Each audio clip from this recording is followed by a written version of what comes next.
Hey guys, tonight we journey back to a time when your dinner plate was a battlefield, and your ancestors approached new foods with the trepidation of a squirrel encountering a cat on a trampoline. Picture this. You're bundled in scratchy wool huddled by a crackling fire, a sliver of candlelight barely holding back the vast inky unknown outside your tiny cottage window. Your stomach rumbles, but tonight your usual gruel isn't on the menu. Instead, there's a whispered fear permeating the very air you breathe, an ancient dread that clung to even the most innocent-looking garden visitors.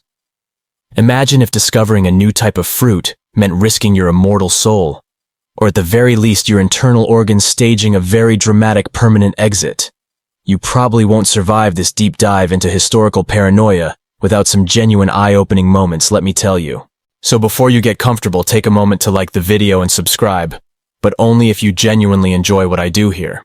Let me know where you're listening from and what time it is for you. Now, dim the lights, maybe turn on a fan for that soft background hum, and let's ease into tonight's journey together. You're standing on the cobbled streets of an early 17th century European market, the air thick with the scent of wood-smoked livestock and unwashed humanity. Barrels overflow with cabbages, baskets hold root vegetables you recognize, but then your eyes fall upon something truly alien. Something almost unnervingly beautiful, yet utterly unsettling. You see small round fruits, vibrant red or golden yellow, cascading from vines. And near them, nestled in dirt-caked sacks, lumpy irregular tubers of muted browns and purples. These are the arrivals from a world barely understood the New World bounty, but for Europeans they weren't quite the treasure they've become. To understand the pervasive fear, you first need to understand the botanical company these newcomers kept, and how that legacy of danger already played out in European minds long before a single tomato or potato ever crossed the Atlantic. For centuries, you and your forebears had a fairly predictable relationship with your food. If it grew from the ground and looked suspiciously like something you already knew could kill you, well, you kept your distance. And both the tomato and the potato belonged to a particularly notorious botanical family, the Solanaceae, better known as the nightshade family. Now for us, nightshade might conjure images of belladonna, deadly nightshade, and indeed that's exactly the kind of reputation this family had back then. You were acutely aware that many members of this botanical clan were highly toxic. Deadly nightshade with its shiny, alluring black berries was notorious. Henbane mandrake, even jimsonweed, all distant cousins to our humble tomato and potato, were known poisons, used in folk medicine for their hallucinogenic properties, but just as often responsible for agony and death. Your grandmother might have used a tiny bit of belladonna to dilate her pupils, but she'd know the fine line between looking alluring and dropping dead from a seized heart. Historians still debate whether specific historical poisonings, particularly those among the aristocracy, can be reliably attributed to deliberate misidentification of nightshade varieties, or merely accidental ingestion. The plant kingdom wasn't always your friend. Sometimes it was plotting your demise. When these new plants arrived, perhaps first as curiosities carried by returning explorers or as seeds traded in bustling port cities, they didn't land on virgin intellectual soil. They landed smack in the middle of a deeply entrenched, often superstitious understanding of the natural world. Imagine someone presenting you with a plant explaining it's edible, but it looks an awful lot like the plant that grows in the spooky woods and causes terrible visions. Your natural caution would kick in, wouldn't it? The potato, growing discreetly underground, offered little comfort. What could be so desperate about a food that preferred to hide its face in the dark earth? And the tomato, initially called a love apple, or poison apple, with its resemblance to the deadly nightshade's berries, seemed like nature's cruel joke. Oh, sure, you know it's a culinary staple now, but back then it was like someone offering you a bright red, juicy toad. Sure, you could try it, but why would you risk it when there's perfectly good gruel and turnips to be had?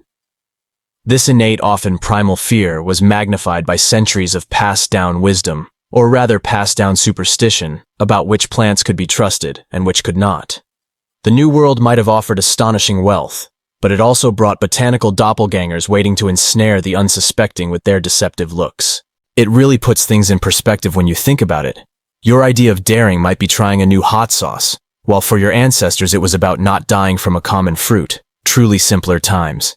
So you've grasped the fundamental problem. Both our star vegetables for the evening, the tomato and the potato, came from a botanical lineage that was, let's just say, more villain than hero in the European psyche. Imagine finding out your new neighbor was a distant relative of a notorious serial killer, You might be a little wary, right? This deeply ingrained suspicion wasn't just folklore. It was rooted in real tragic experiences. You saw people succumb to belladonna poisoning. Perhaps you even heard hushed whispers of witches using mandrake in their dark concoctions, or villagers accidentally ingesting toxic henbane leading to madness and death. These plants, all part of the Solanaceae family, were known to contain powerful alkaloids that could alter perception, cause hallucinations, or simply shut down your nervous system. In short, they were no joke.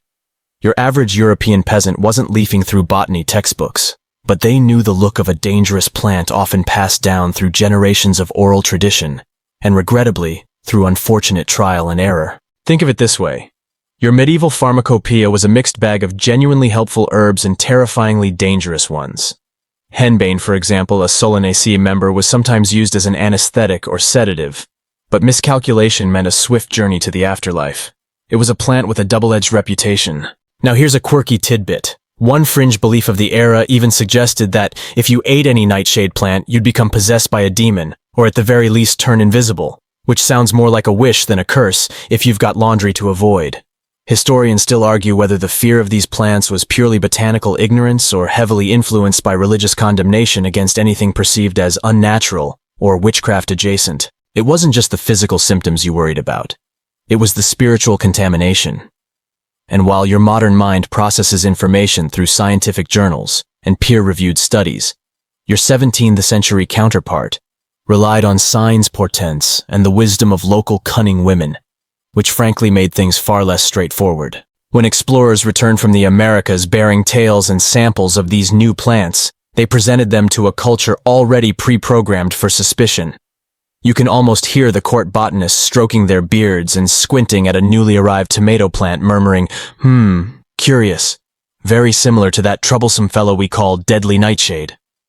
And they weren't entirely wrong from a visual standpoint. The small hanging fruits of some tomato varieties indeed bore a resemblance to the berries of Atropa belladonna. The plants even share similar leafy structures and a slightly unsettling, often hairy texture on their stems. For centuries, your world was bounded by familiar crops, grains, root vegetables like carrots and parsnips, and common leafy greens. The advent of something new, especially something with such alarming family ties, triggered an innate defensive mechanism. It's like when your online streaming service recommends a show based on a series you hated. Immediate red flag, right? But with much higher stakes. Moreover, the understanding of poison itself was often broad and loosely defined. You weren't thinking about specific chemical compounds and dosages. Instead, poison could mean anything from causes a bit of a tummy ache to instantly fatal and turns you purple. This imprecise understanding naturally magnified every rumor and minor discomfort associated with the new plants. It was enough for someone to eat a green potato, which contains toxic solanine, a true poison, and suffer gastrointestinal distress for the entire potato family to be branded a pariah. Likewise, tasting an unripe tomato could be an unpleasant, if not deadly experience, cementing its reputation as inedible, or worse, inherently dangerous. There's no undo button in historical cuisine.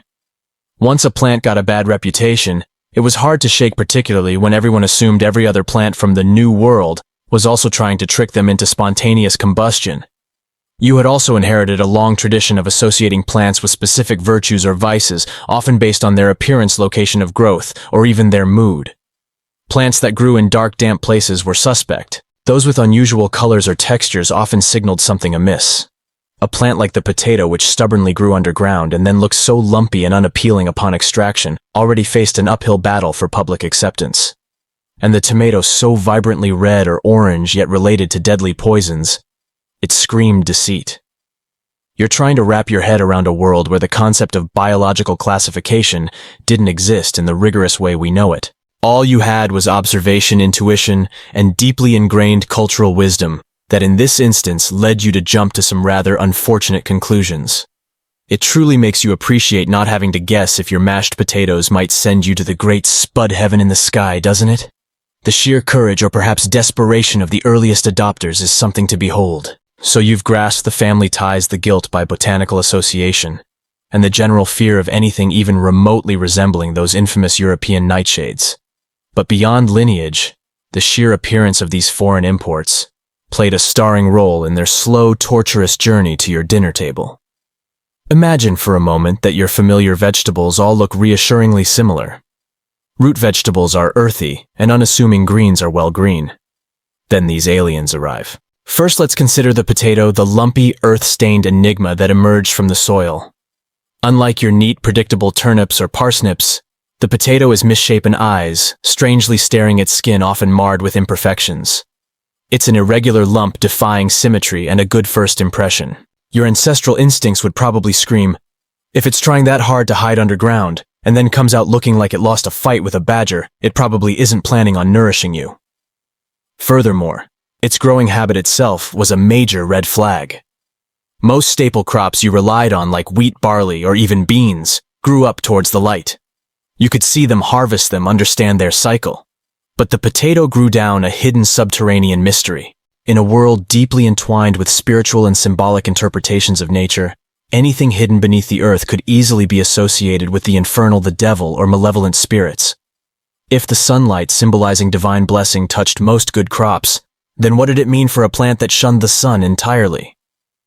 This shadowy growth contributed to the potato's initial image as food fit only for pigs or the lowest classes, or perhaps for those with nefarious intentions. A genuinely quirky tidbit here is that some alchemists believed the potato's hidden growth signified a plant incomplete or lacking the vital, celestial light that made other plants truly nourishing. It just couldn't catch a break, could it? Now switch your gaze to the tomato. If the potato was unsettlingly ugly, the tomato was suspiciously beautiful. Vibrant reds, sunny yellows, they practically glowed. But, as you know in nature, beauty can be deceptive, especially when you're familiar with the deadly allure of Atropa belladonna's shiny black or red berries. A truly mainstream historical fact regarding the tomato is that its appearance was a significant reason it was initially cultivated primarily as an ornamental plant in European gardens, sometimes even called a love apple, or golden apple, pomme d'or, in French pomodoro in Italian. It was appreciated for its exotic beauty, its novelty as an ornamental specimen from a distant land, but absolutely not for consumption. You might place a potted tomato plant on your windowsill for aesthetic appeal, perhaps next to a vase of wildflowers, but you wouldn't dream of eating one. Historians still debate whether its initial ornamental use was a cautious intermediary step or a complete dismissal of its culinary potential due to its perceived toxicity. Its distinct smell, too, added to the suspicion. If you've ever brushed against a tomato plant, you'll recognize that unique, somewhat musky aroma of the leaves and stem. To an unaccustomed 17th century nose, this unfamiliar scent might have been another unsettling clue distinguishing it sharply from familiar, safe culinary herbs. Your ancestors were excellent observers, their senses tuned to survival in a way yours might be to discerning different Wi-Fi signals. Any divergence from the expected could trigger deep suspicion. And the leaves and stems are indeed toxic, containing solanine and tomatine, making the edible part of the plant an outlier compared to its poisonous siblings. This fact made discerning the safe from the unsafe even trickier for the uninitiated, reinforcing the general decree that the whole plant was a danger. So you have the tomato beautiful but too much like its poisonous cousins, smelling oddly and grown in the company of recognized killers. And the potato ugly, lumpy, growing underground and then also associated with the same suspect botanical family. It's like you're presented with a lovely gift, but then you're told it was sent by a notoriously unreliable distant relative known for prank calls and exploding mail. You'd be understandably hesitant to open it, wouldn't you? This deeply ingrained skepticism wasn't just about chemistry or botanical charts. It was about sensory cues that triggered alarm bells rooted in generations of experience and superstition. It underscores a central point: your ancestors' understanding of the world was often through analogy and perceived signs rather than empirical study. When the aristocracy occasionally experimented, often by having a peasant sample the plant first, the ultimate product testing, you might say, even mild discomfort, or the mere sight of something wilting or decaying nearby the plant, could be confirmation of its unwholesome nature. You relied heavily on your gut feeling, literally, and these plants simply didn't feel right. Imagine how quickly news of a peasant's tummy ache after eating a new tuber could spread, evolving into tales of ghastly ailments, boils, and visions, effectively solidifying its bad reputation. It was a vicious cycle of fear-mongering and sensory alarm bells, cementing the idea that these new foods, despite their ultimate promise of nourishing millions, were perhaps better off as exotic curiosities confined to decorative borders or relegated to the pigsty. Who knew something so humble could cause so much trouble simply by looking a bit off? Your ancestors clearly didn't have a "don't judge a book by its cover" rule when it came to vegetables.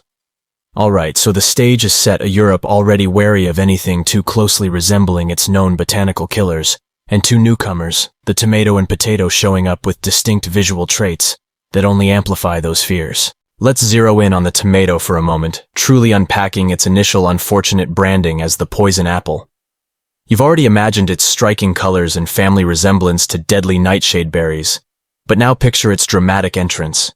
When Spanish conquistadors and Italian merchants first brought seeds and plants back from the New World, the tomato, or pomodoro, golden apple in Italian as it was called, wasn't introduced as a potential staple food.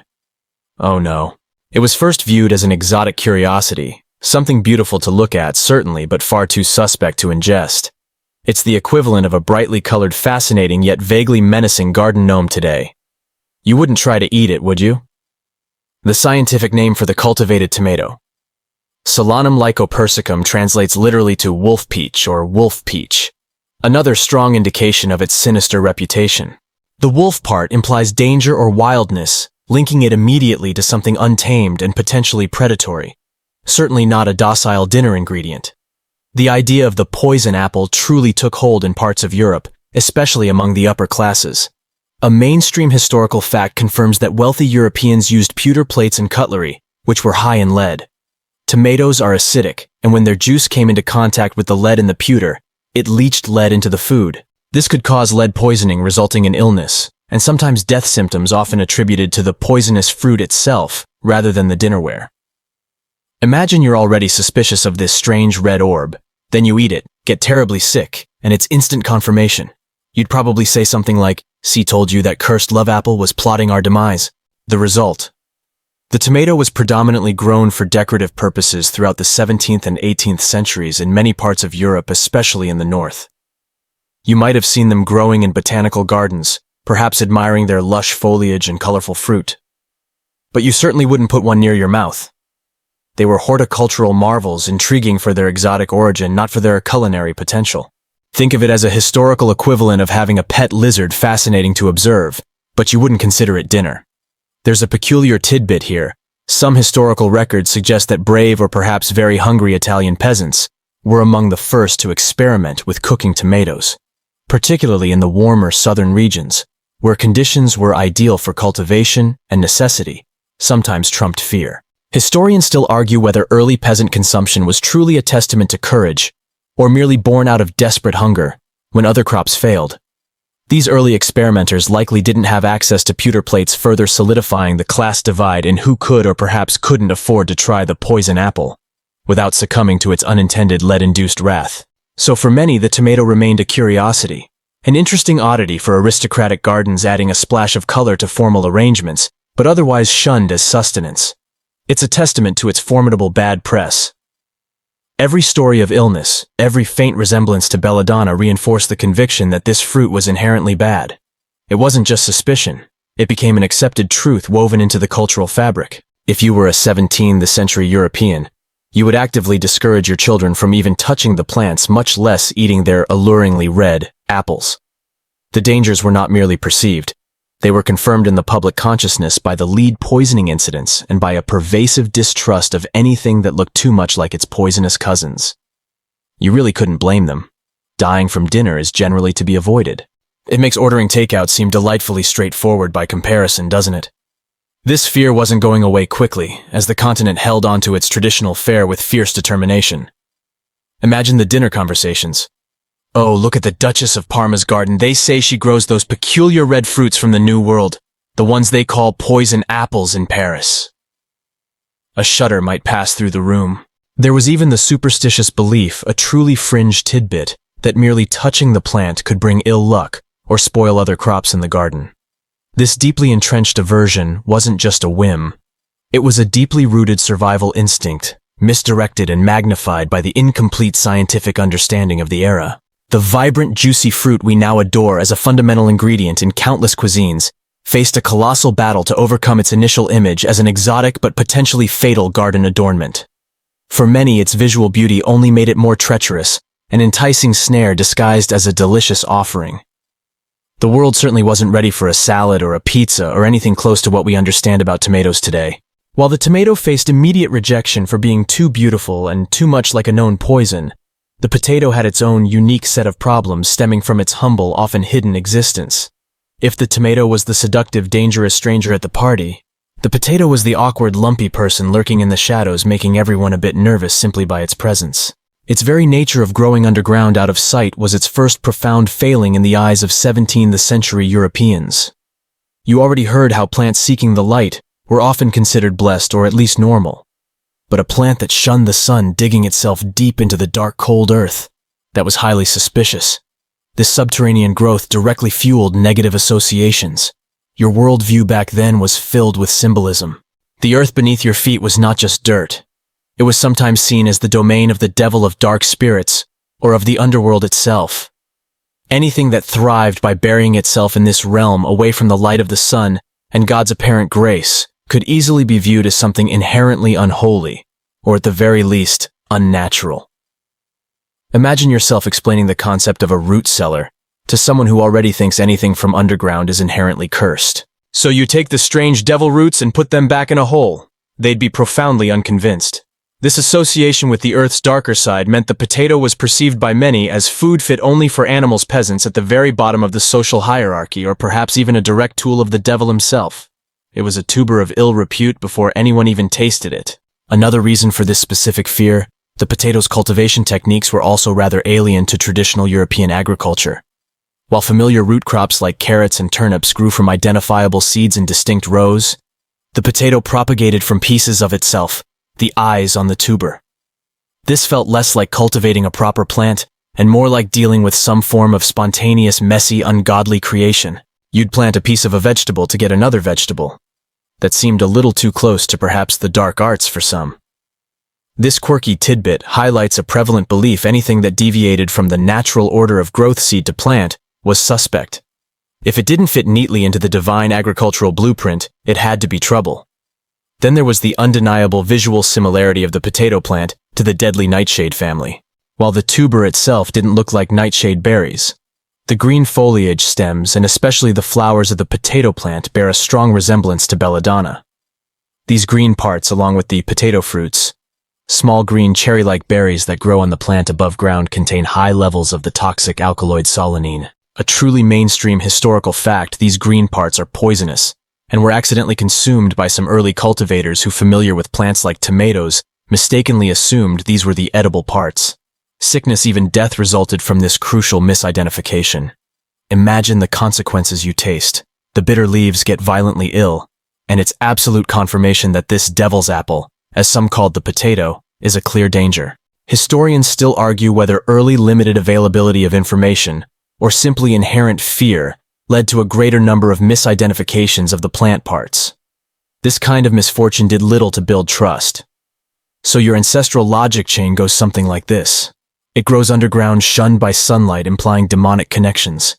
It's propagated weirdly, implying unnatural origins. Its leafy parts and fruits look like well-known poisons. The verdicts stay far, far away. This was less about logic, and more about a cocktail of superstition, fear, and practical though misguided observation. You can picture the local village elders warning you, "Don't bring that earth lump into your home. It'll bring the blight and curse upon your family." There was no grand promotional campaign for potatoes, no medieval influencers raving about their nutritional benefits, just generations of established agricultural practice and these bizarre new plants threatening to disrupt everything. It truly underlines how difficult it is to change cultural norms and deeply ingrained beliefs, especially when those beliefs are tangled up with spiritual fear and very real, albeit misattributed, physical suffering. It's like being offered a fancy new smart device, but everyone in your village says it was cursed by a disgruntled wizard. You'd stick to your abacus, wouldn't you? It makes you grateful for modern food safety regulations, doesn't it? Just knowing what you're eating won't turn you into a hallucinating mess, or worse, put you in the ground alongside the very vegetables you feared. Having understood the potato's inherent problems of subterranean secrecy and a suspect family tree, let's now consider the even more direct, often tragic consequences of outright mistaken identity regarding both our curious New World crops. It wasn't just a general fear. Sometimes genuine physical harm cemented their notoriety. Imagine you're a curious European peasant, perhaps desperate for new sources of food, or just innocently exploring the strange new plant thriving in your local botanical garden. You encounter the potato plant with its attractive berry-like fruits growing above ground, perhaps mistaking them for another type of edible berry you're familiar with, or assuming these fruits were the true potato. A mainstream historical fact, these green small tomato-like berries that grow on the potato plant after its flowers have faded are highly toxic. They contain high concentrations of solanine, the very same glycoalkaloid found in the plant's leaves and stems. Eating these potato berries, or even significantly greened or sprouting potato tubers, could cause severe symptoms like nausea, vomiting, diarrhea, abdominal pain, headaches, dizziness, and in severe cases, hallucinations, paralysis, and even death. It's like discovering that the vibrant, attractive berries on a common European bush were actually lethal. You'd certainly learn quickly to avoid them, wouldn't you? So imagine the tragic scenario: a family attempts to prepare what they believe are the edible fruits of this new plant, consumes them, and suffers horrifying symptoms. Such an incident would instantly confirm all the circulating rumors about the potato being a devil's apple, or a poison fruit. Word of these misadventures would spread like wildfire through villages, bolstering fear and suspicion for decades.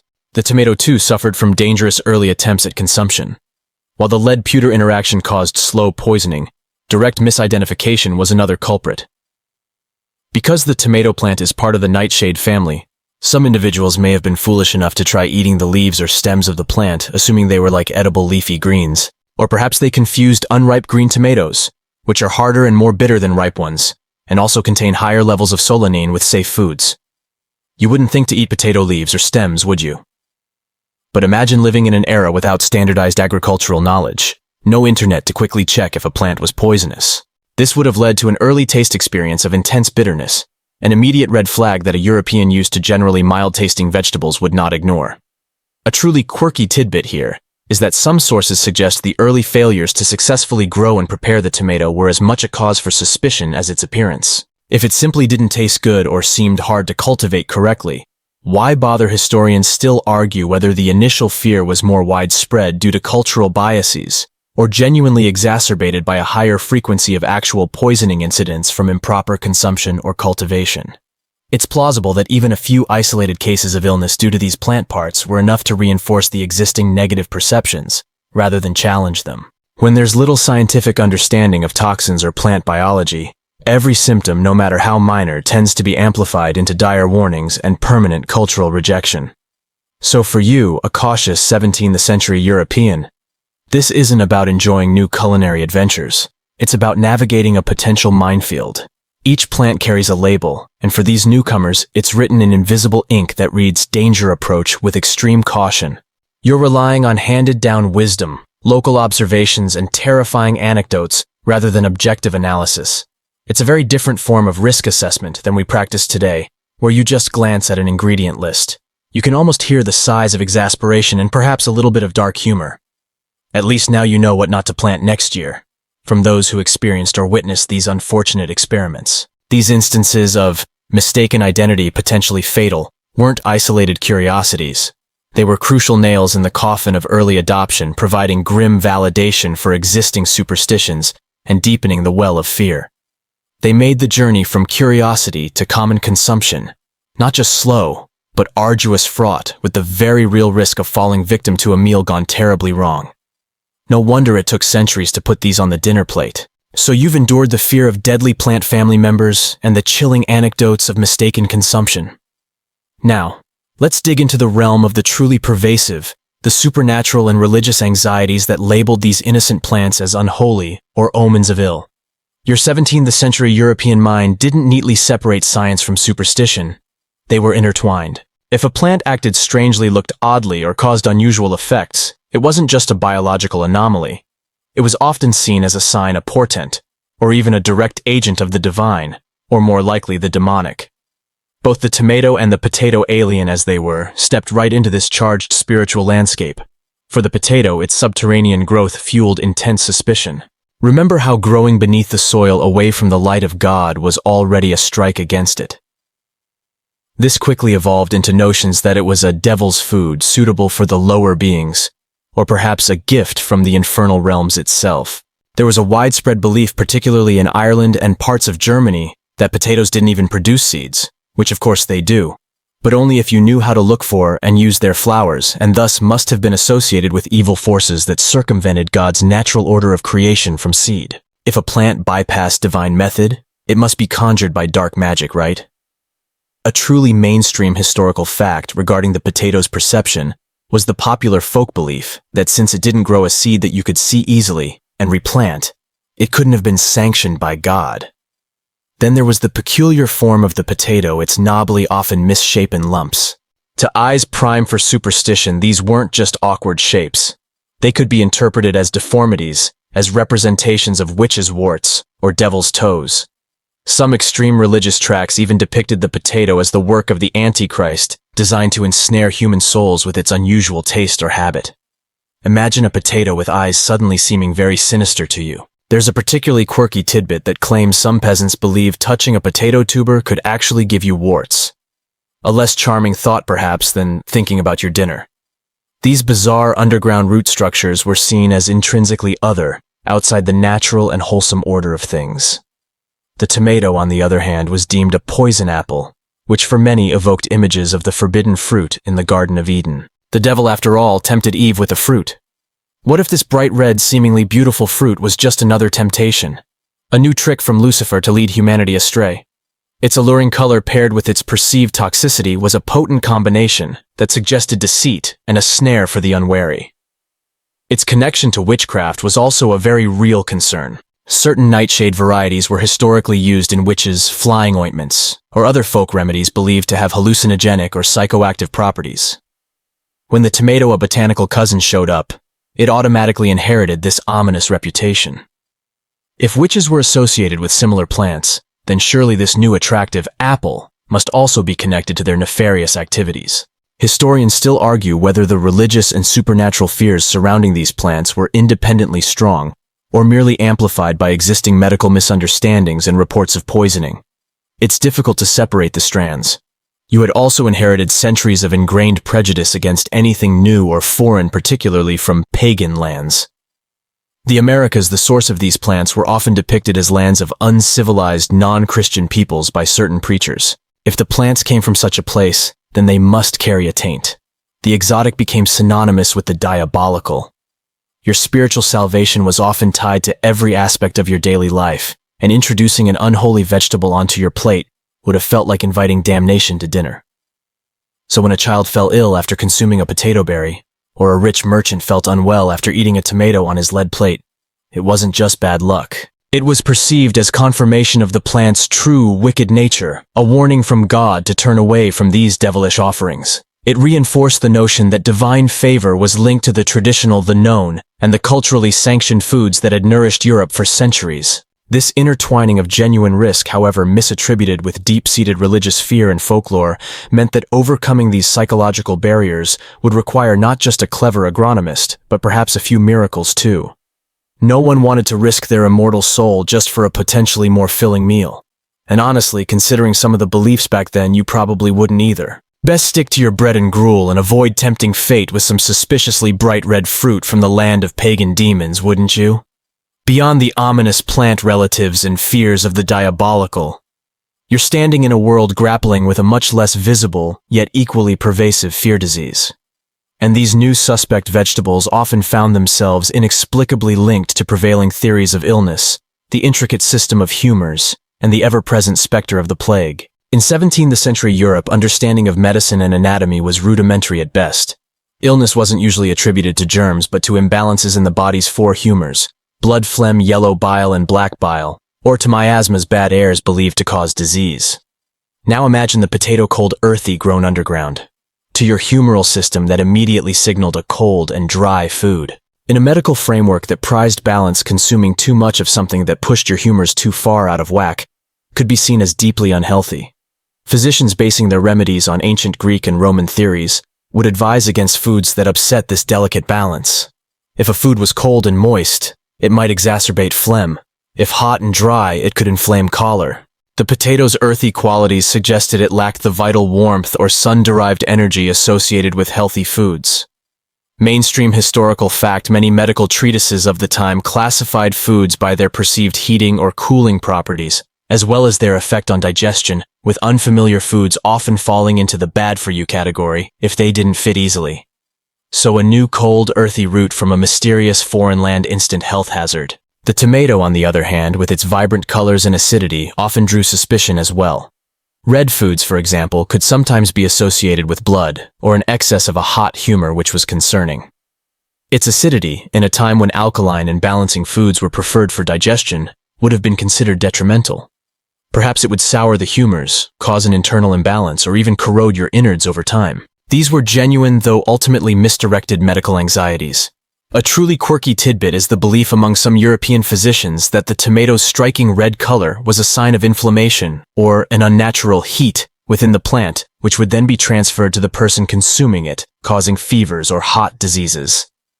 You might think, surely they knew fruit wasn't fire, but their understanding of contagion and illness was drastically different. And then there was the grand boogeyman, the plague. With devastating outbreaks sweeping through Europe periodically, the collective paranoia surrounding disease was always at a fever pitch. Anything new that correlated even by accident or false report with an uptick in illness would be immediately ostracized. If a community tried these new crops, and coincidentally, a wave of sickness followed perhaps a regular seasonal illness, or simply a bout of food poisoning from unrelated causes, it was very easy for the populace to draw a causal link. Aha! You might exclaim, clutching your chest dramatically. The blight has come. It's the fault of those cursed underground apples we brought in last spring. Historians still argue whether the widespread adoption of potatoes eventually occurred more out of pragmatic hunger relief in the wake of other crop failures, or from a genuine, albeit slow shift in medical perception about their safety. The association between unfamiliar food and disease was often visceral and immediate. The lack of digestive understanding further complicated things. Your digestive system in 17th century thinking was like a cooking pot within your body. Food needed to be cooked well to be digested and provide nourishment.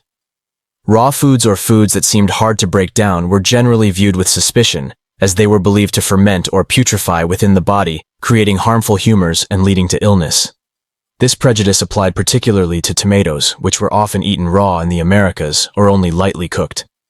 European preparation often involved heavy stewing to break them down if they were used at all. You simply couldn't afford to take chances. In a world where even a common cold could spiral into deadly pneumonia, the idea of intentionally introducing a food that might destabilize your delicate humoral balance or attract the dreaded plague was simply unthinkable. It's like today if someone offered you a supplement claiming to boost immunity but came with a public warning that it might also attract aggressive extraterrestrial germs. You'd pass right. This fear was deep-seated medical misinformation masquerading as informed health wisdom. The link between disease and new plants wasn't always a logical one, but in a society struggling to understand affliction, every new variable seemed like a potential threat.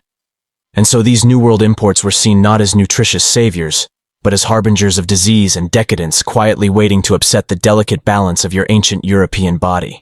It must have been truly exhausting just to decide what to eat each day. So you've navigated the treacherous waters of perceived dangers, religious condemnation, and rudimentary medical theories.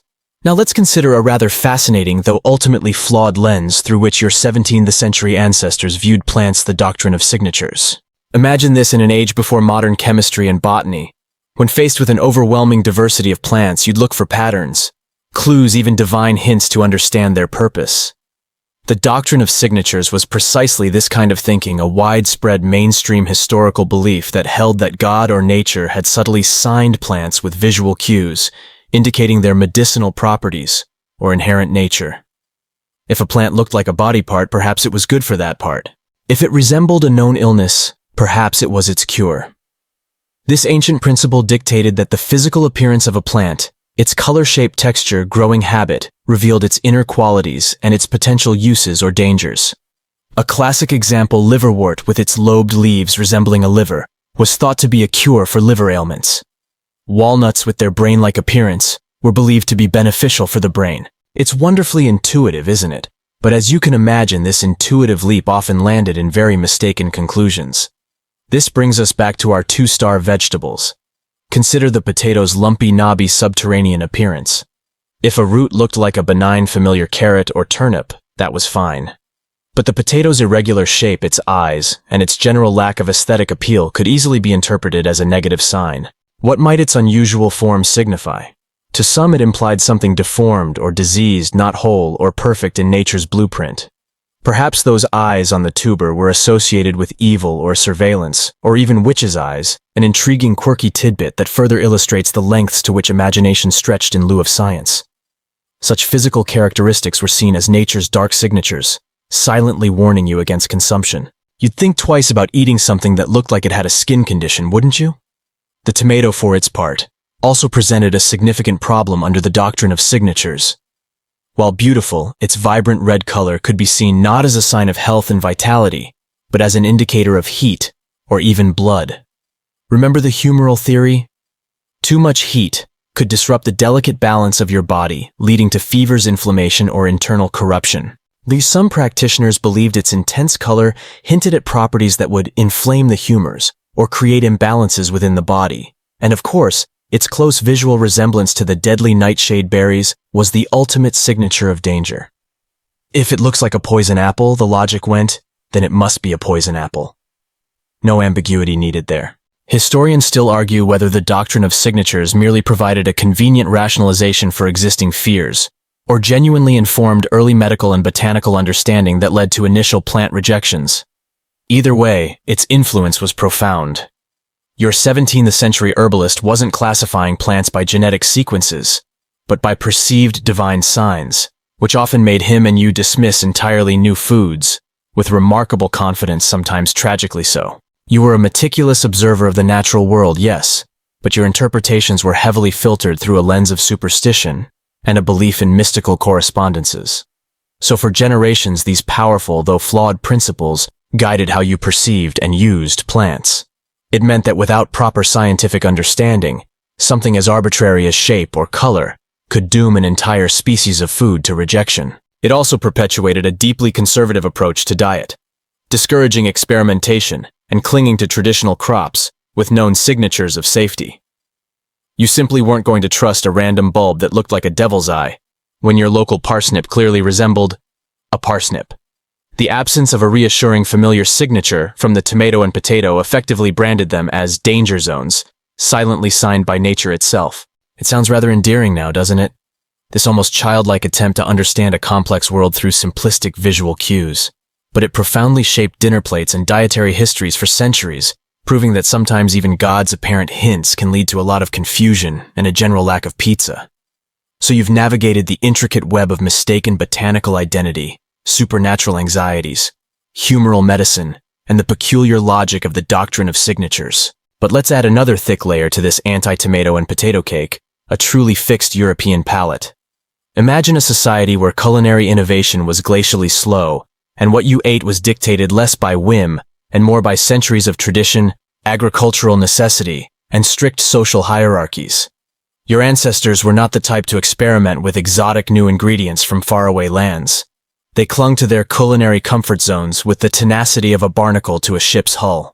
Mainstream historical fact: for centuries, the European diet was largely based on grains, wheat, barley, rye, oats, a variety of cruciferous vegetables, cabbage, turnip, parsnip, legumes, onions, garlic, and limited amounts of meat or fish depending on social status and geographic location. Food was often about survival, about staving off hunger with hearty, reliable staples, not about exploring complex flavor profiles or introducing culinary novelties. If a food was safe, filling, and tasted familiar, it was considered good. If it didn't or seemed too weird, it was out. You certainly weren't queuing for fusion cuisine or experimental vegan delights. When the tomato and potato arrived, they were foreign on multiple levels. Not only were they botanically suspect, but their textures, their flavor profiles, and their required preparation methods were completely alien. The potato, even after safe preparation methods were discovered, tasted bland by itself, especially compared to the richer earthy flavors of traditional root vegetables, often roasted or stewed with herbs and fat. It had a chalky mouthfeel if improperly cooked, or was watery and uninteresting. Its lack of inherent robust flavor made it hard to integrate into established dishes that relied on familiar pairings. The tomato, initially tasted perhaps raw, was a shock to the palate. Its acidity, sweetness, and distinct umami flavor were unlike anything commonly consumed as a main food source. You were accustomed to savory gruel, hearty breads, and slow-cooked stews. A raw, juicy tart fruit wasn't typically part of your main course thinking. It would be akin to suddenly suggesting your ancestors start eating jellyfish for breakfast. You'd likely politely but firmly decline and probably make a face like you just sucked on a lemon. Historians still argue whether the aversion was purely about taste preference, or more about an underlying distrust of the plant's origins. It's probable both played a significant role. There was also the practical issue of cooking. You didn't have readily available cookbooks with intricate recipes or modern kitchen tools.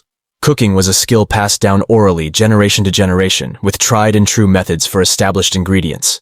How exactly do you make these new unusual ingredients taste good? Do you boil them, roast them? Try to make a soup.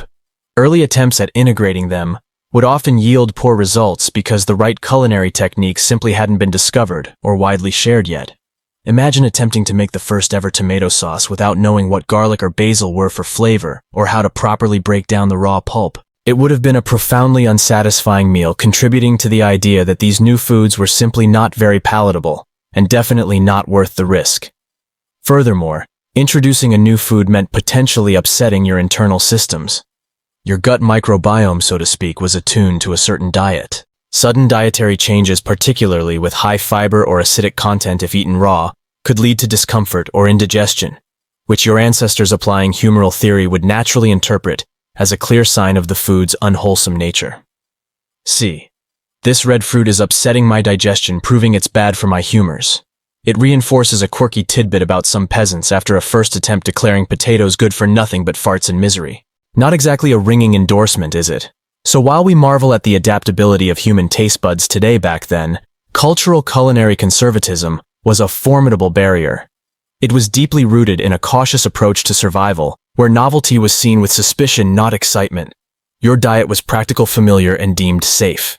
Why invite culinary chaos or potential death onto your plate just to try something new when there were perfectly reliable cabbages and stale bread to be had?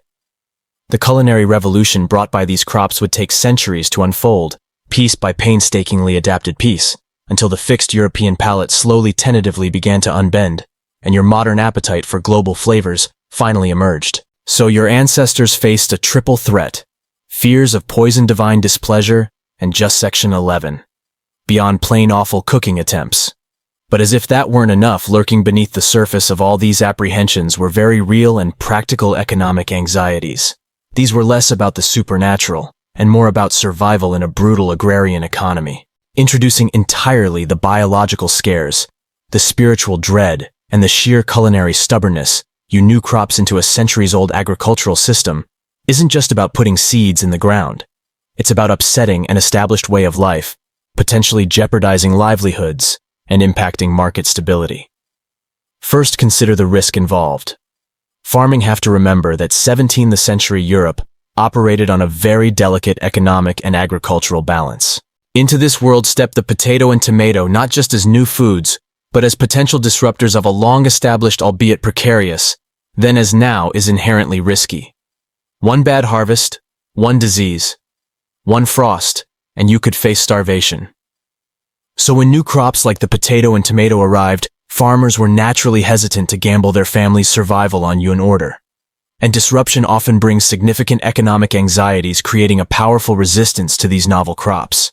Consider the staple crops of Europe at the time. Grains, wheat, rye, and barley formed the bedrock of your society's caloric-proven foreign plants. Mainstream historical fact: traditional staple crops like wheat, rye, and barley had predictable yields, established cultivation methods, and a ready market. There was no established trade network for potatoes or tomatoes, no guarantee of a buyer intake directly correlating to stability and survival. Farmers understood how to cultivate these crops. They had the tools, the planting schedules, the storage methods, and generations of inherited knowledge. Introducing a new crop like the potato, which had entirely different cultivation requirements if you dared to grow them in any quantity. You're not just risking a season's profit, you're risking your family's very existence. Historians still argue whether the slowness of adoption was more influenced by direct was a significant risk for a farmer already living on the edge of subsistence. You didn't have crop insurance or government subsidies. A bad yield meant ruin, potentially starvation for your family.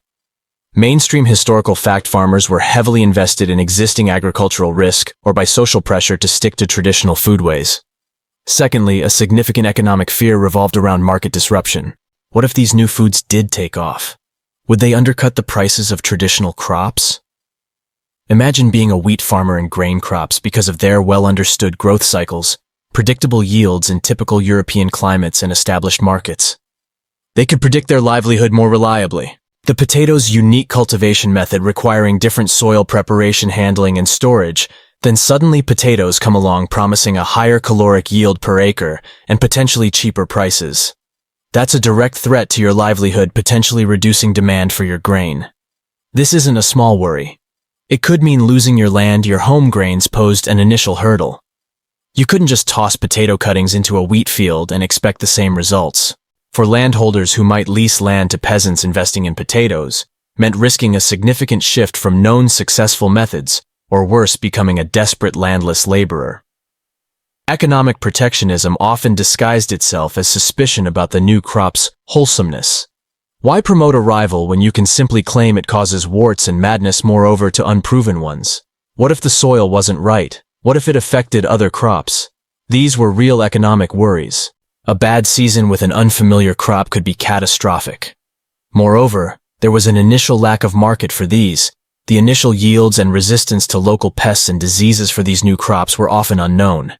Farmers preferred plants that were hardy, resistant to local blights, and offered a reliable return. While the potato eventually proved to be incredibly high-yielding and relatively resilient, early introductions weren't always successful, especially as knowledge of proper cultivation practices was limited. You can imagine a farmer putting a few potato pieces into his soil as an experiment, seeing a weak crop perhaps from poor soil, new items. Why would a farmer grow something no one would buy or accept as payment? Trade routes and supply chains were built around existing commodities. Trying to introduce potatoes or tomatoes into this system was akin to trying to sell smartphones in an age of carrier or wrong variety, and confirming all his worst fears about these useless foreign imports. It's like being forced to invest in a brand new, untested stock. You'd prefer to stick with what's proven to work. A truly quirky tidbit here is pigeons. There simply wasn't a pre-existing demand, which further disincentivized adoption by prudent farmers. It's like building a grand new theater with no audience willing to buy tickets. You'd probably think twice right that in some regions farmers would actively discourage the planting of potatoes, spreading rumors of the plants depleting the soil of vital nutrients, effectively sabotaging their rivals through fear-mongering and fake agricultural science. Another angle: livestock. In a predominantly, then there's the sheer bulk and transport issue. Potatoes are heavy, bulky, and more prone to spoilage if not properly stored than grains. This made them less appealing for long-distance trade in an era of rudimentary transport. Agrarian society animals were incredibly valuable resources. They provided milk, meat, wool, and draft power. If a new plant was suspected of being toxic, giving it to your livestock was unthinkable. You certainly weren't going to risk poisoning your valuable. They weren't the easily packed, stored, and transported grain that could be traded across kingdoms or held through winters. This economic constraint further limited their spread and adoption. You wouldn't want to haul a wagon full of lumpy potatoes if cow or goat just to test if a potato was truly safe. This meant initial experiments often didn't happen on a widespread controlled scale that could quickly prove the potato's nutritional value for human consumption. It was easier to believe it. You knew it would barely fetch a profit and might rot before you got it to market. A truly quirky tidbit related to this economic anxiety: some landlords, influenced by the prevailing negative perceptions, initially forbade their tenant was animal feed than human fare, particularly if your livestock seemed to enjoy it with no immediate ill effects. The combination of deeply entrenched risk aversion, fear of market collapse, and uncertainty about yields meant that despite the eventual promise of these plants to farmers from growing potatoes, they feared it would debase the land, imply a lesser agriculture suitable only for livestock, or simply bring bad luck to their estates, jeopardizing more valuable grain yields. This kind of institutional feed million's initial economic factors served as immense barriers. Farmers simply couldn't afford to be adventurous. You, as a 17th century landholder, prioritized stability above all else. Food scarcity was a constant shadow, and bedding resistance rooted in fear and economic conservatism created systemic barriers. Historians still argue whether initial economic disincentives were a stronger deterrent to potato adoption than pure botanical fear in specific regions. While individual peasant experimentation might have occurred out on an unproven crop, when generations of survival hinged on reliable, albeit meager harvests, was not a gamble you were willing to take. Historians still argue whether royal decrees or top-down promotion were more effective in encouraging cultivation, or if of desperation widespread cultivation needed systemic buy-in from powerful landowning classes and agricultural institutions which were inherently resistant to change. They preferred predictability over potential revolution. For the tomato, the economic considerations were perhaps less severe initially, as it was necessity ultimately drove the change from the ground up. This constant tug-of-war between pragmatic needs and deep-seated fears shows how deeply intertwined social, economic, and superstitious anxieties were in your daily existence. It was a complex game, and new vegetables were very risky pawns indeed. You've weathered the storms of superstition, dubious medical theories, and the sheer inertia of traditional agriculture. But now let's explore an equally potent, though perhaps more snobbish, barrier to potato and tomato acceptance: the laughter of the elite. Imagine being a well-heeled count or duchess in your sprawling country estate, sipping your fine imported wine, utterly content in your sophisticated, well-ordered world. Your diet is a carefully curated display of status and refinement, and into this picture comes a lumpy dirt-covered root from the ground or a suspiciously vibrant red fruit resembling its toxic brethren. How do you react? With a polite nod of approval, with eager curiosity? Absolutely not. You react with derision, dismissal, and outright ridicule. The upper classes often cultivated the tomato as a curiosity, as you know, purely for its ornamental value. It was grown in elegant gardens alongside exotic flowers, admired for its novelty, but never considered food. It was seen as uncouth peasant food, or even more pointedly, something only the desperately poor would consider putting in their mouths. A mainstream historical fact here is that French aristocrats, ever the arbiters of taste and fashion, were particularly vocal in their disdain for the tomato, branding it unsuitable for human consumption due to its appearance and supposed link to the mandrake. This made its transition from ornamental plant to culinary ingredient incredibly slow in France, effectively cementing its non-status in elite society for decades. For the potato, the disdain was even more pronounced. The potato grew underground, which immediately positioned it as a lowly crop connected to the dirt and the common folk who worked it. The aristocracy consumed elaborate dishes of game, fine pastries, and cultivated vegetables like asparagus or delicate greens, items that required skill to grow and prepare or were expensive to acquire. A common unglamorous tuber dug from the earth simply didn't fit into this elevated culinary sphere. Its appearance, often lumpy brown and unappealing to a refined eye, did not lend itself to elegant presentation on their gleaming platters. Could you imagine a servant presenting a pile of boiled mashed potatoes at a banquet for royalty without a single truffle or fancy sauce to hide its peasant origins? The thought alone might make you spill your perfumed water. This aristocratic snobbery created formidable social barriers to the vegetable's acceptance. If the well-fed, educated, and influential elite publicly disdained these new foods, why would anyone else bother with them? Their attitude trickled down, reinforcing the existing fears and prejudices among the lower and middle classes. It was effectively an early form of influencer marketing, but in reverse, if the rich didn't eat it, you shouldn't either. A quirky tidbit: some historical accounts mention aristocrats literally forcing their livestock to eat potatoes in their presence, making a show of its animal-only designation, effectively publicizing their contempt for the plant, and mocking any peasants who might have considered trying it for themselves. The message was clear: if it's good enough for pigs, it's not good enough for me or any decent human being. Historians still argue whether aristocratic ridicule was a primary driver of sustained rejection, or simply a symptom of deeper cultural and economic anxieties already present. It's difficult to quantify how much their dismissive attitudes alone influenced wider society, but their pronouncements undoubtedly played a significant role in making these vegetables objects of scorn. In a rigidly hierarchical society, social acceptance was a powerful force. To be seen eating peasant food when you aspired to climb the social ladder was simply unthinkable. It would mark you as unsophisticated, unrefined, and perhaps even unchristian if the religious stigmas still applied. Imagine attending a dinner party where the topic of these new American plants comes up.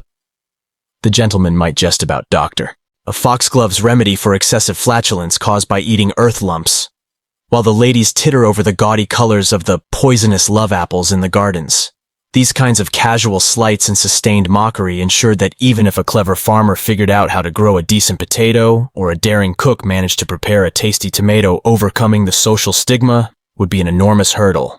The powerful message wasn't just, don't eat it because it might poison you. It was don't eat it because you'll be a laughingstock and eternally out of fashion. For centuries, potatoes and tomatoes were culinary pariahs, ostracized by the very people whose tastes often set the trends for the rest of society. They were just too humble, too earthy, and too dangerously associated with the lower rungs of society for their aristocratic counterparts to consider a worthwhile meal. It truly gives you a sense of just how deeply embedded social stratification was in every facet of your ancestors' lives, even down to what they deemed worthy of being put on a fork. It's hard to imagine being that worried about dinner guest snobbery these days, isn't it? Though maybe you just stick to things you can pronounce at fancy restaurants. So the laughter of the elite rings in your ears, reinforcing the already profound fear and suspicion surrounding the tomato and the potato. They were deemed uncivilized foods fit for livestock and the very lowest echelons of human society. And this brings us directly to a pivotal point in the early history of these crops. Their initial consumption was indeed primarily limited to the extremely poor, or ironically for animal feed. Imagine your situation if you were a peasant in 17th or 18th century Europe. You are probably barely subsisting perpetually on the brink of hunger, a bad harvest away from outright starvation. In such circumstances, desperation can override fear. If there's an abundant crop available, even if it has a bad reputation, if it means you don't starve, you might just take the chance. This is exactly what happened with the potato, especially in regions facing repeated famines or in marginal lands where traditional grains struggled. A mainstream historical fact is that the potato initially gained traction among the working classes and subsistence farmers, especially in places like Ireland because of its incredibly high caloric yield per acre, compared to grains, its adaptability to poor soils, and its relative resistance to early blight. When you're staring starvation in the face, a devil's apple that provides more calories and requires less demanding land starts looking an awful lot like a blessing. For you, a poverty-stricken family, potatoes weren't a culinary choice. They were a lifeline. Even if they tasted bland or had a suspect reputation, they filled stomachs and kept hunger at bay when other crops failed. You might have even cultivated them in secret, tucked away in the least visible corners of your meager plot, or cooked them anonymously to avoid the scorn of your more fashionable neighbors. This necessity-driven adoption began in the remote and often impoverished regions of Europe, far from the critical gaze of urban elites. Places like mountainous Switzerland, parts of Scotland and Ireland were early adopters out of sheer practical hunger. The potato's adoption for livestock further cemented its low-class status. Many wealthy landowners and farmers, perhaps following the aristocratic lead, began growing potatoes specifically as feed for pigs, cattle, and horses. It was seen as an efficient, inexpensive way to fatten animals. A truly quirky tidbit that demonstrates this: it wasn't uncommon for livestock to consume potatoes before humans did, especially in significant quantities. This reinforced the idea that if it was good enough for the beasts, it certainly wasn't suitable for sophisticated human dining. You might have even heard anecdotes of a cow thriving on potatoes, and then cautiously wondering if it could work for you, albeit perhaps only in a secret shame-filled mouthful when no one was looking. The tomato followed a somewhat similar, albeit less widespread trajectory of class distinction. While its initial role was ornamental in aristocratic gardens, some peasants and the rural poor in sunnier climes like southern Italy and Spain experimented with consuming the ripe fruits. These were regions where traditional cooking often involved more fresh vegetables, and desperation also sometimes overcame fear. Their dietary conservatism wasn't quite as rigid as in, say, colder, more grain-dependent northern Europe. Here, the poison apple began its slow, quiet transformation, first into a source of calories, and later, through the relentless push of ingenuity and hunger, into the cornerstone of what we now recognize as many regional cuisines. Historians still argue whether this trickle-up phenomenon, where widespread peasant adoption eventually forced the elite to reconsider, was the main pathway to general acceptance, or if specific royal decrees were more instrumental. Either way, you, the desperate peasant, were unwittingly laying the groundwork for a massive dietary shift. While the gentry chuckled over their traditional fare, you were quietly staving off starvation with the very food they disdained. It speaks volumes about human adaptability and resilience in the face of profound hardship. Hunger, after all, is a very effective teacher. It pushes you beyond inherited fears, social stigmas, and even the immediate sting of ridicule. When your stomach is empty, the laughter of a full belly becomes a distant echo, replaced by the immediate undeniable call of survival. It truly was a grim form of taste testing, wasn't it? Being forced to decide if the rumored dangers of a new plant were worse than the certain danger of starvation. Gives you a new appreciation for the simple abundance of modern supermarkets, where your biggest concern is whether the avocado is ripe, not if it will transport you to a purgatorial dimension of unfulfilled gastronomic dreams. You've witnessed the potato's slow, reluctant climb from beast fodder to peasant staple driven by hunger, and seen how the tomato, once an aristocratic ornamental, might sneak onto a peasant's plate in sunnier climes. But even as these desperate acts of consumption began, a colossal barrier remained: culinary confusion. It wasn't enough to just decide to eat these new items. You actually had to figure out how to prepare them. And in the 17th and 18th centuries, the learning curve was steep and often unappetizing, leading to unpleasant and occasionally dangerous results. Think about the tomato. It's an acidic fruit. Its raw flavor is intense and complex, very different from the subtle, earthy tastes of European vegetables you were accustomed to. Early attempts at consumption were often met with grimaces. If you, for example, bit into an unripe tomato, its hard texture and pronounced tartness and slightly higher alkaloid content would be highly unappealing. You were used to soft stewed vegetables or naturally sweet berries. This hard, tangy apple was perplexing. Mainstream historical fact: many initial cooking attempts focused on simply boiling or stewing tomatoes to death, much like how traditional vegetables were prepared, which often resulted in a mushy, watery, and largely unappetizing consistency, especially without complementary flavors. Imagine just boiling a handful of raw tomatoes and trying to eat that. It would be like chewing on wet newspaper that tried to steal your joy. The lack of accompanying ingredients to temper its acidity or complement its flavor was also a huge problem. Your traditional pantry wasn't brimming with olive oil, garlic, oregano, or basil ingredients that are now indispensable for proper tomato cookery. These too were often regional or later introductions. Without fats, sweetness, or herbs to balance its sharp notes, the tomato tasted wrong. This initial poor taste experience cemented its negative reputation. A quirky tidbit is that some cooks tried to prepare tomatoes like other fruit, boiling them into jams or preserves with copious amounts of sugar, leading to very sweet concoctions that completely missed their savory potential. Others simply treated them as exotic and bizarre. Tales of cooks serving plain, unseasoned raw tomatoes on a silver platter in attempts at novelty circulated, likely ending in much head-shaking and immediate distaste from the guests. For the potato, culinary confusion was arguably even more dangerous. As you already know, the potato plant's green parts and fruits are toxic. If you harvested the tubers and didn't remove enough of the eyes, or consumed any parts that had greened from light exposure, which contained solanine, you could become ill. But the even greater challenge was the preparation of the tuber itself. Boiling potatoes might seem straightforward now, but understanding the right cooking times to make them palatable, yet not overly watery or mushy, was an acquired skill.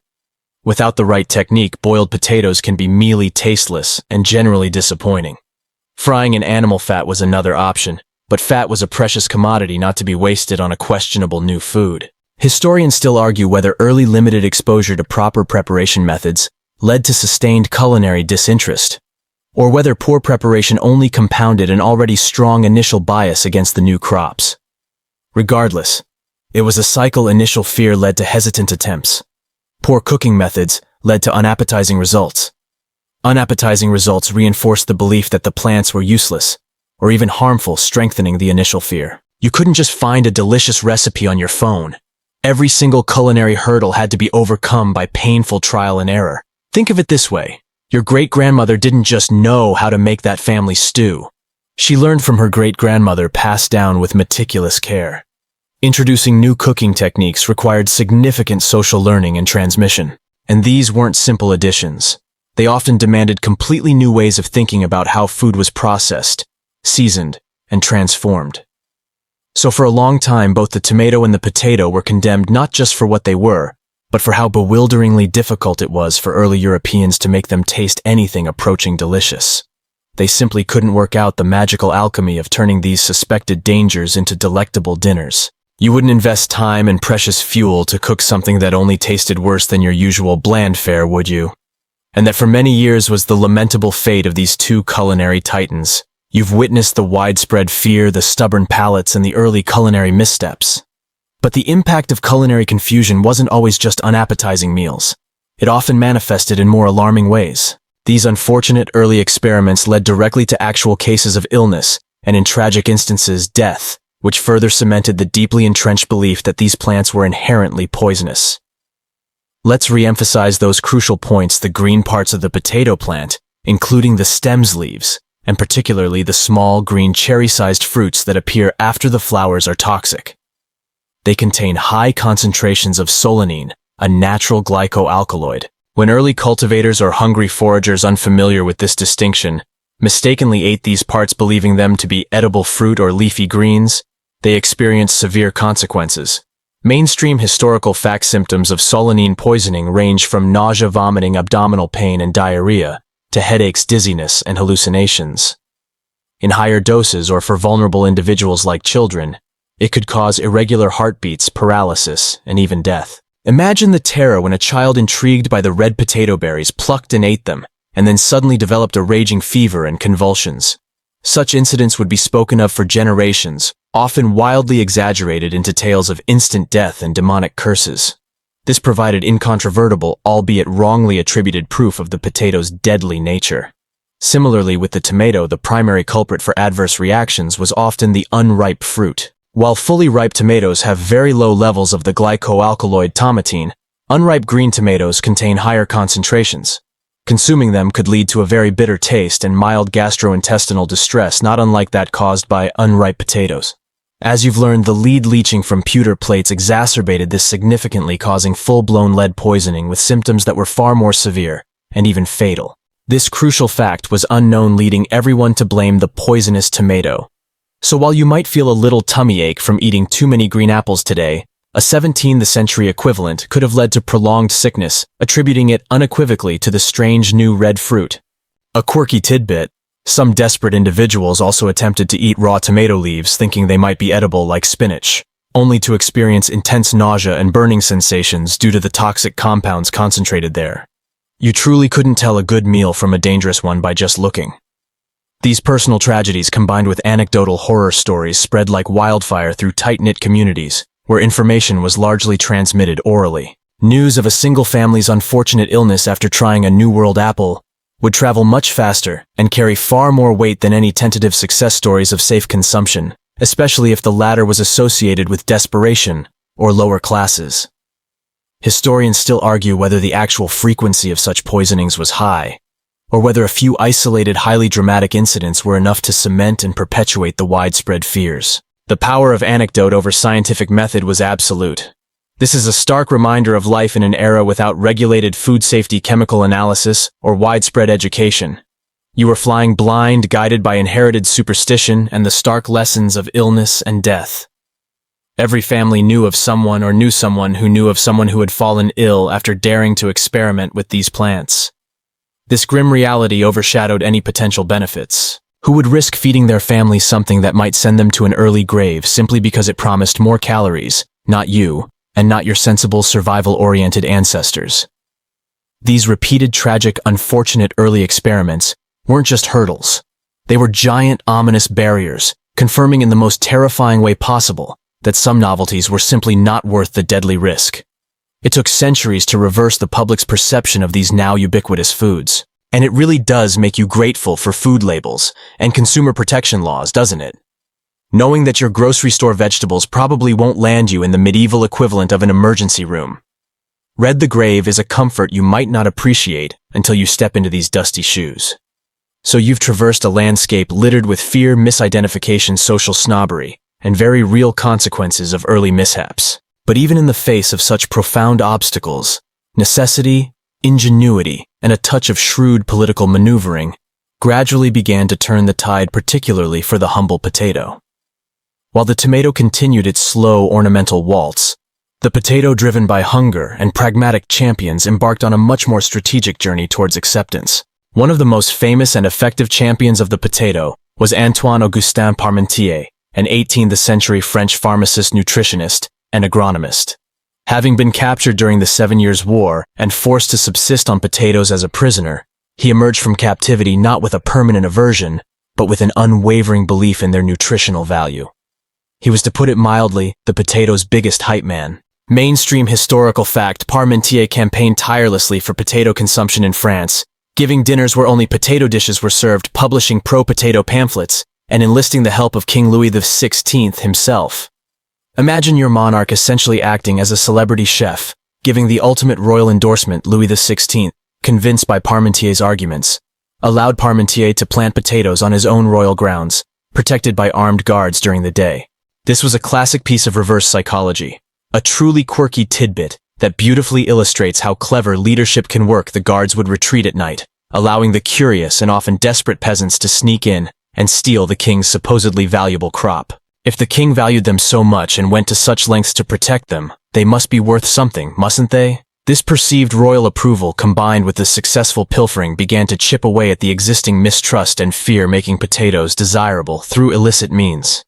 It's like teenagers being told they can't have something, making it immediately far more appealing. Across Europe, other figures and factors pushed for potato adoption. In Ireland, as you've learned, the potato was adopted out of sheer survival, becoming the staple food for millions, due to its high yield on poor soil, famously preventing widespread famine numerous times before its ultimate tragic downfall. In Prussia, Frederick the Great issued decrees in the mid-18th century, compelling his subjects to plant potatoes, even providing instructions on how to cultivate them, often literally, ordering reluctant farmers to adopt the crop. His reasoning was pragmatic. He saw the potato as a crucial famine deterrent, a dependable crop that could feed his burgeoning army and his growing population. It was an imperial imperative. Historians still argue whether Parmentier's subtle propaganda or Frederick the Great's heavy-handed decrees were ultimately more influential in widespread adoption across Europe, acknowledging that both probably contributed depending on the region and culture. The consistent threat of famine also served as a powerful, undeniable argument in favor of the potato. When grain crops failed due to disease, weather, or war, the potato, with its robust underground growth, often provided a more reliable alternative. Hunger is a powerful motivator, slowly eroding centuries of superstition and class snobbery.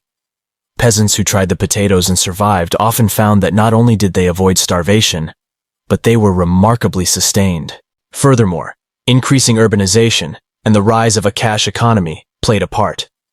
As more people moved into cities, they relied less on growing their own food and more on purchasing it. The potato, being calorically dense and relatively cheap to produce once its methods were mastered, became an economical foodstuff for the urban poor, allowing them to stretch their meager wages further. So while you and your aristocratic friends were still snickering over earth apples, millions were literally kept alive by the very food you disdained. It is a powerful example of necessity truly being the mother of invention, and in this case, a radical dietary shift. It wasn't a sudden embracing, but a gradual pragmatic push born of circumstance, ingenuity, and a little royal theater. The potato's fight for acceptance was hard-won, but it was fighting on the side of basic human survival, which eventually proved to be an irresistible force.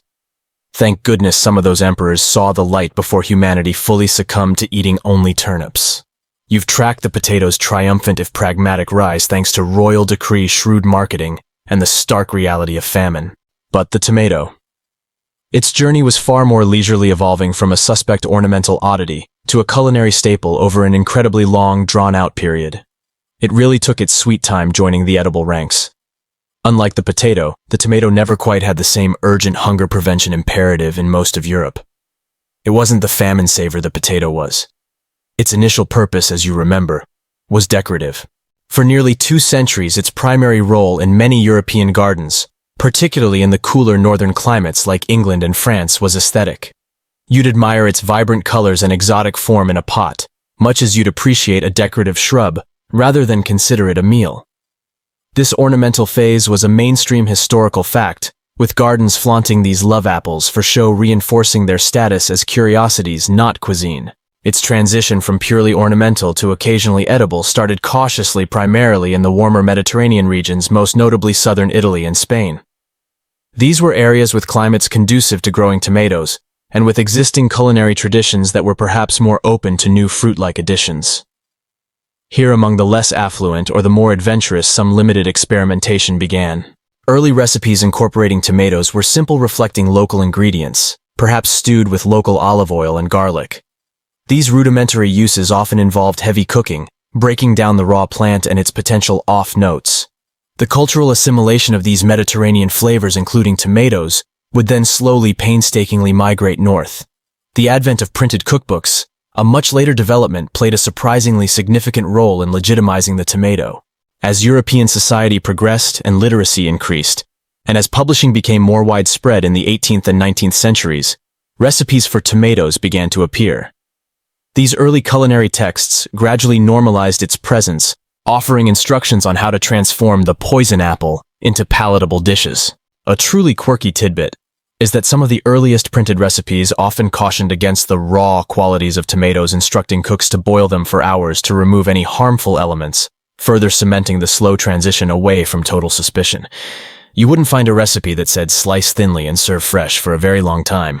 Even once cooking methods were developed and flavor combinations found, the ingenious pairings with garlic, olive oil, and herbs becoming universally adored, the tomato remained largely a seasonal ingredient. Before modern refrigeration and global transport, it was a summer delight, preserving itself perhaps as a simple sun-dried paste or heavily cooked sauce. It didn't have the potato's all-weather, all-year endurance. Historians still argue whether the culinary transformation of the tomato was driven more by changing public tastes as Europe diversified, or by the slow diffusion of specific cooking techniques from the south, particularly Italy northward. It's likely a confluence of factors, a delicious symphony over centuries. So while the potato leaped from despised lump to dietary savior under duress, the tomato languished for centuries, a beautiful but suspected adornment. It patiently waited for cultural acceptance to catch up with its delicious potential, finally breaking free of its poison apple stigma as culinary confidence grew and fear receded. The fear that haunted it slowly gave way to appreciation, first among a daring few, then a discerning many. From gardens as purely decorative flourishes to gracing sauces that would one day conquer the world, the tomato truly embarked on a leisure trip through European kitchens, only slowly, steadily proving its harmlessness, then its desirability, and finally, its essentiality.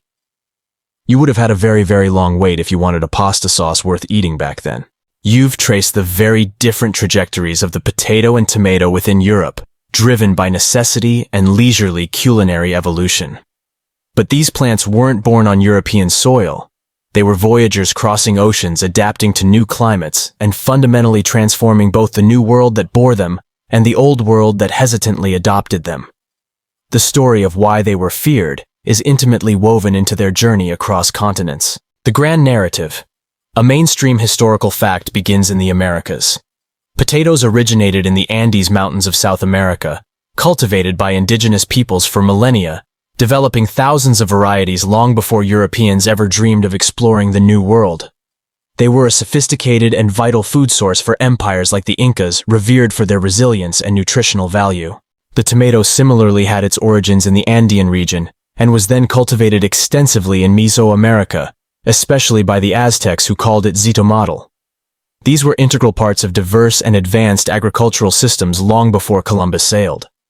When European explorers and conquistadors first encountered these plants, their immediate reaction was not, perhaps surprisingly, about immediate hunger or agricultural potential. Instead, their motives were often about finding new wonders to bring back, identifying medicinal plants, or frankly finding new riches.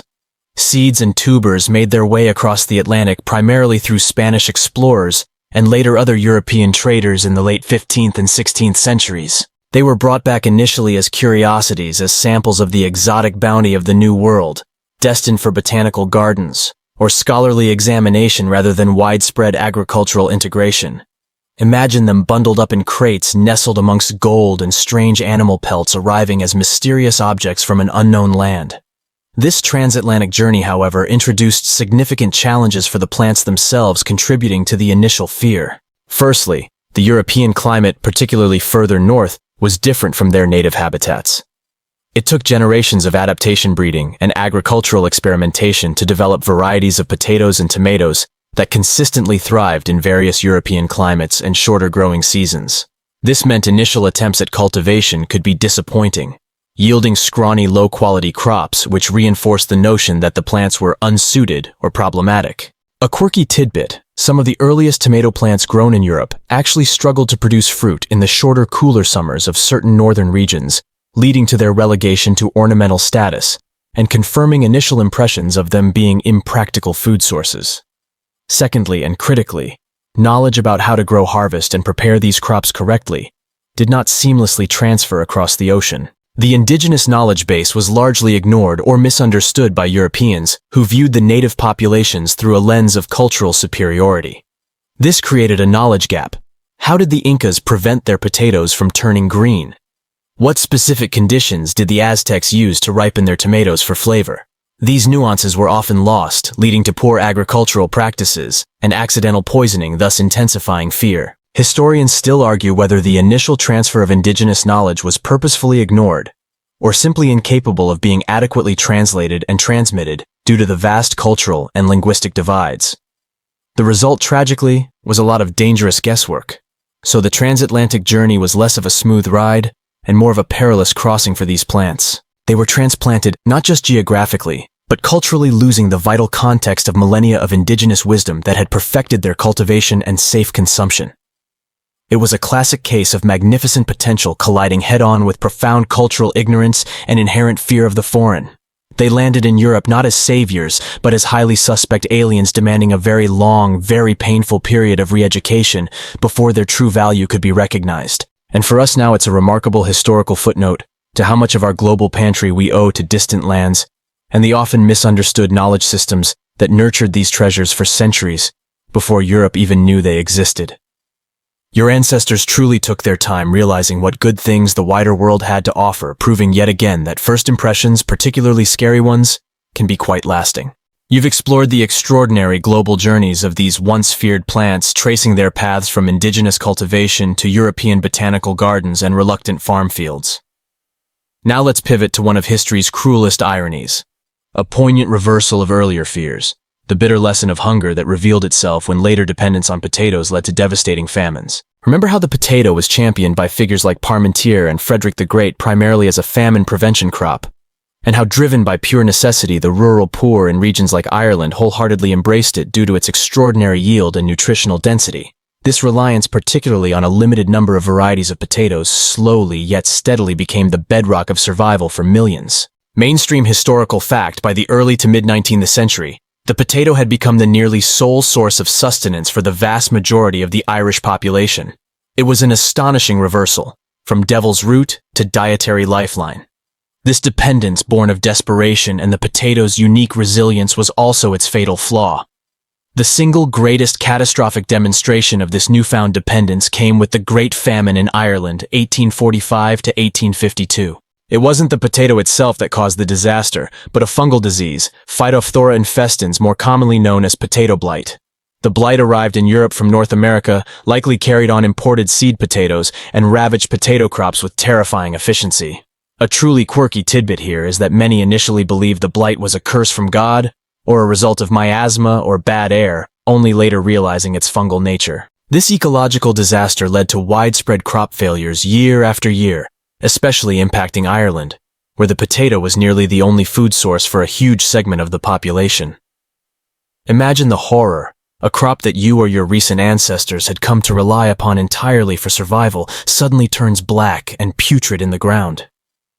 The food supply simply vanished.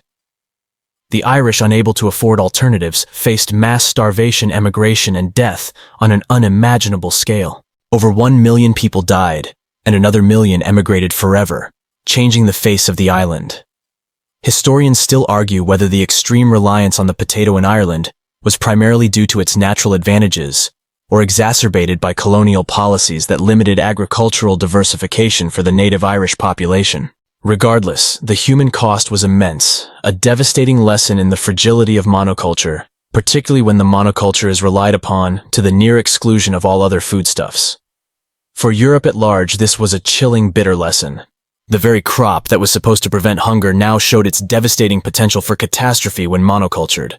It brought home the vital importance of agricultural diversity and demonstrated in the most horrific way what happens when fear gives way to unquestioning singular dependence. It highlighted the cruel irony: the unholy tuber once so widely feared had become a benevolent provider for centuries, but its very success paved the way for an unparalleled tragedy when vulnerable to disease. The potato blight didn't cause the tomato to suddenly leap into action, but it contributed to a wider awareness of diversified crops and the need for agricultural security. The lessons of the potato famine, for all their pain, undoubtedly nudged European agriculture towards more diversified planting, encouraging the slow, deliberate integration of other novel foods, including the tomato, which could provide additional layers of dietary security and variation. From being dismissed as a useless oddity or a demonic food, to becoming a lifeline, then an agent of cataclysm, when singularly depended on the potato's journey, was one of extreme swings between salvation and ruin, all based on context and changing human choices. You might consider it an almost poetic justice, or perhaps a warning writ large in the annals of history, a reminder that even the greatest salvation unmanaged can become a source of profound sorrow. It really does make you want to ensure your cupboard is fully stocked, doesn't it? Just in case the modern-day potato crop gets a bit temperamental.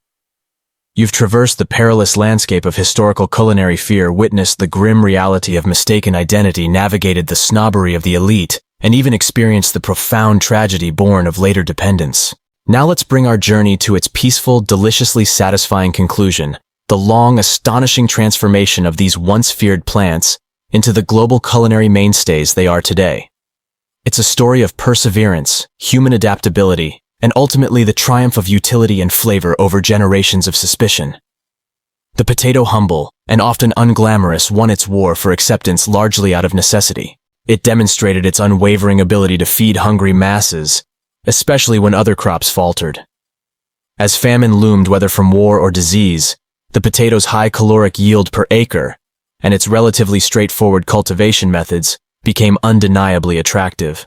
A mainstream historical fact highlighting this success is that by the late 18th and early 19th centuries, the potato had become a major, if not the major staple food across much of Northern Europe, fundamentally supporting a rapidly growing population and allowing for urbanization. Think about that for a second. The despised earth lump from a few centuries ago literally fueled the Industrial Revolution, feeding factory workers and freeing up land for other purposes.